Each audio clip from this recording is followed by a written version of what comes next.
Professor Antonini, in questa cerimonia di consegna della Costituzione ai neodiciottenni, lei ha fatto la scelta di focalizzarsi sul significato dell'articolo 1 della Costituzione. Perché questa scelta e perché non dimenticarsi dell'importanza di questo articolo? Perché è quello che qualifica l'Italia come una democrazia. Oggi la sfida è con le autocrazie. Solo il 28% della popolazione mondiale vive oggi in una democrazia. Una volta si pensava di esportare la democrazia, oggi le democrazie sono in crisi.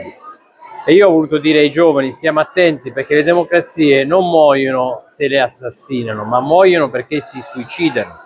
Cioè, quando noi non la custodiamo, per esempio non andiamo a votare, impressiona che tante volte i giovani che mettono centinaia di like ogni giorno sui social, poi dopo stiano a casa quando è il momento di andare a votare e prendersi la responsabilità di tenere viva la democrazia.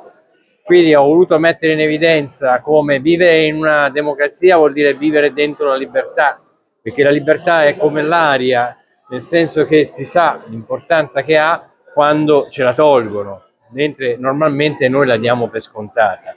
Ma vivere in un mondo senza aria ed è impossibile, così come è durissimo vivere in un mondo senza libertà. Per questo ho voluto partire dall'articolo 1 della Costituzione italiana, che appunto dice che l'Italia è una repubblica democratica fondata sul lavoro, e poi parla che la sovranità appartiene al popolo, ma nelle forme e nei limiti stabiliti dalla Costituzione, cioè che la Costituzione evita la dittatura della maggioranza ponendo una serie di diritti che sono inviolabili, e questo impedisce che ritornino fenomeni come quello che si è verificato nella Germania nazista, dove Hitler andò al potere legittimamente e poi poté fare quello che ha fatto. L'Italia non potrebbe farlo più, perché ci sarebbe la Corte Costituzionale che dichiarerebbe incostituzionale tutte le leggi razziali.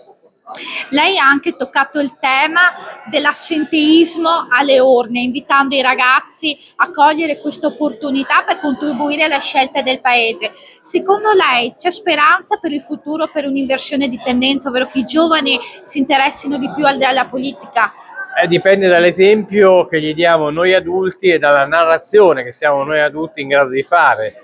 Se noi ci dobbiamo credere noi nella democrazia, allora se noi ci crediamo veramente, ne prendiamo coscienza, forse allora anche la democrazia italiana non si suiciderà e questi ragazzi, questi diciottenni andranno a votare.